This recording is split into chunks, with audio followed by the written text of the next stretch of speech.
Great morning to all of you my friends. आज का 10th का ही टॉपिक मैं ले रहा हूँ, जिसमें आप जानेंगे कि आदर्श ईंधन किसको बोलते हैं, जो कि बहुत इंपॉर्टेंट क्वेश्चन है। तो आज हम लोग देखने वाले हैं आदर्श ईंधन किसे कहते हैं और इसकी विशेषताएं क्या क्या है। तो आदर्श ईंधन बहुत ही इंपॉर्टेंट है और बहुत ही ईजी है। तो देखते हैं आदर्श ईंधन किसको बोलते हैं। मैंने यहाँ पर कुछ पॉइंट्स लिख रखे हैं। तो आदर्श ईंधन की परिभाषा सुनेगा, ऐसे ईंधन को, तो हम देखने वाले कि आदर्श ईंधन किसको बोलते हैं। ऐसे ईंधन को आदर्श ईंधन कहते हैं जिसका ऊष्मीमान उच्च होता है, अर्थात जब उस ईंधन को जब जलाते हैं तो हमको बहुत अधिक ऊष्मा मिलता है, बहुत अधिक ताप मिलता है, उसे हम आदर्श ईंधन कहते हैं। या बोल सकते हैं ऐसा ईंधन जिसका ज्वलन ताप न्यूनतम हो, अर्थात तो आसानी से कम ताप पर जल जाता हो, उसे आदर्श ईंधन कहते हैं। या फिर आप बोल सकते हैं ऐसे ईंधन को आदर्श ईंधन कहते हैं जिसकी दहन दर संतुलित हो, अर्थात जिसकी जलने की प्रक्रिया को आप संतुलित कर सकते हैं।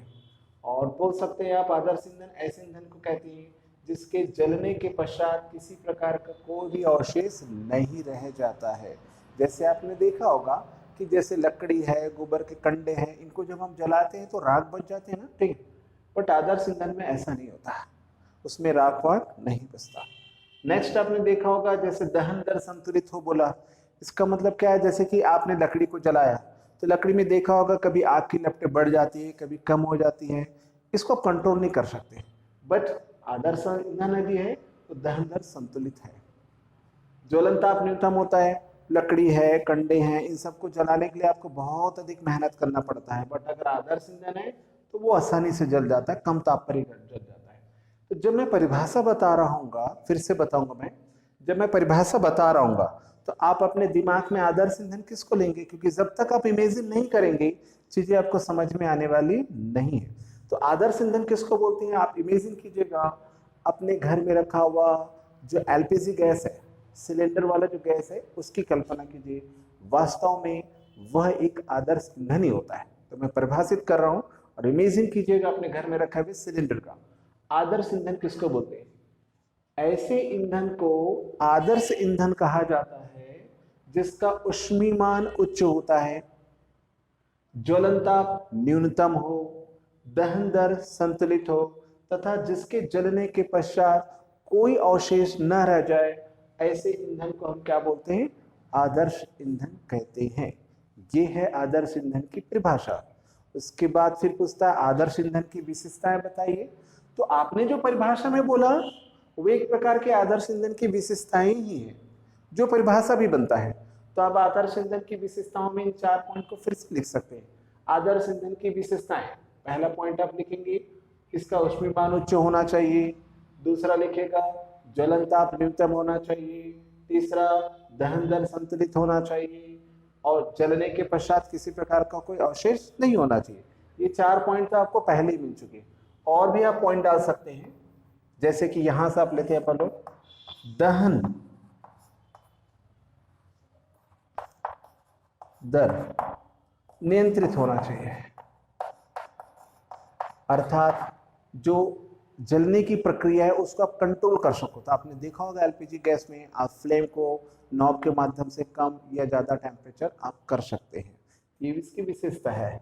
नेक्स्ट इसकी विशेषता है कि ये सस्ता होना चाहिए,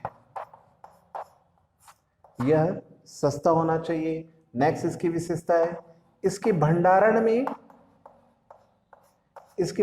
में सुविधा होनी चाहिए, अर्थात इसके रख रखाव के लिए आपको ज्यादा स्पेस की जरूरत नहीं होना चाहिए, कम स्पेस पे ही आसानी से इसे रखा जा सके, तो उसमें भंडारण की सुविधा होनी चाहिए। और आप लिख सकते हैं अपने से, ये आसानी से उपलब्ध होना चाहिए, आसानी से उपलब्ध होना चाहिए। तो इस प्रकार से आप 4 ठीक और 7 पॉइंट विशेषताओं में दिख सकते हैं। ठीक, आप लोगों को मैं एक बात बताऊं, याद रखने का ट्रिक बताता हूं, ठीक, ध्यान से सुनेगा। कभी भी किसी चीज की आप साइंस में जब डेफिनेशंस पढ़ते हैं तो याद रखिएगा उसके एग्जांपल्स आपके दिमाग में पहला होना चाहिए। जब तक एग्जांपल्स नहीं है वो चीजें आपके दिमाग में स्टोर नहीं होती। तो एग्जाम्पल होना चाहिए, क्योंकि जब एग्जाम्पल्स रहते हैं तो उससे रिलेटेड जब बातें कही जाती हैं तो वो चीजें आपको दिखाई देने लगती है, और जब चीजें आपको दिखाई देने लगती है तो वो चीजें आपके दिमाग में हमेशा हमेशा के लिए स्टोर होने लगता है। तो मैं जब पढ़ाता हूँ तो याद रख, मैं आपको एक स्पेशल बात बताऊं कि जब भी मैं पढ़ाता हूँ अपने क्लासेस में तो बच्चों को अक्सर बोलता हूँ क्लू से पढ़ो, थोड़ा समझो और अधिक से अधिक लिखना सीखो। क्लू से कैसे समझते मैं आपको एक थोड़ा सा आइडिया बता दूं। ठीक,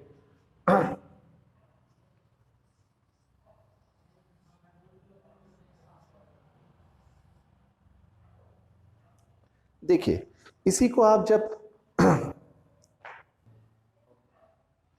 तो मैं याद करने का एक शॉर्ट ट्रिक बता रहा था। आप पूरे पॉइंट्स को मत लिखिए, मेन मेन याद रखिए। जैसे कि मैंने यहाँ पर कुछ को सॉर्ट आउट कर दिया है, तो देखिएगा उष्मीमान, तो आपके दिमाग में इसको देख करके आना चाहिए, उष्मीमान उच्च होना चाहिए, ज्वलन ताप न्यूनतम होना चाहिए, दहन दर संतुलित होना चाहिए, जलने के पश्चात किसी प्रकार का कोई अवशेष नहीं होना चाहिए, दहन दर नियंत्रित होना चाहिए, सस्ता होना चाहिए, भंडारण में सुविधा होना चाहिए, आसानी से उपलब्ध होने चाहिए। ऐसे शॉर्ट ट्रिक्स आप पढ़ सकते हैं।